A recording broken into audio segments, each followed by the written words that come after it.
দেশ উন্নত হচ্ছে, এটা বলতে আপনারা কি বোঝেন? একটা সেতু আর 2-3টা ব্রিজ করলেই কি দেশ উন্নত হয়ে যায়? এই দেশে কি আপনারা নিরাপত্তায় আছেন? দুর্নীতি দূর হয়েছে? ঘুষ ছাড়া কোনো অফিসিয়াল কাজ সহজভাবে করতে পেরেছেন? টাকা ছাড়া মেধা দিয়ে চাকরি পাচ্ছেন? চাঁদাবাজি, লুটপাট, অশ্লীলতা এগুলো কি বন্ধ হয়েছে? আইনকে আইনের মতো সঠিকভাবে কি প্রয়োগ করা হচ্ছে? 5 মিনিটের একটা কাজের জন্য মানুষকে মাসের পর মাস হয়রানি হতে হয়, এগুলো কি বন্ধ হয়েছে? তাহলে দেশ কিভাবে উন্নত হচ্ছে?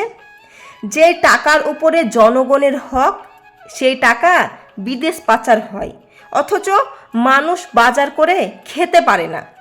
যুবকরা যোগ্যতা থাকার সত্ত্বেও নিজের দেশে কিছু করে খেতে পারে না। তাহলে আসলেই কি দেশ উন্নত হচ্ছিল? যারা 2-1টা ব্রিজ আর রাস্তা নিয়ে বলছে দেশ উন্নত হচ্ছিল, তারা আসলে কখনোই দেখেনি খিদের কষ্ট কি, নিরাপত্তার কষ্ট কি, বেকারত্বের কষ্ট কি, তারা কখনোই দেখেনি। আর এই জন্যই তাদেরকে মনে হয় দেশটা উন্নত।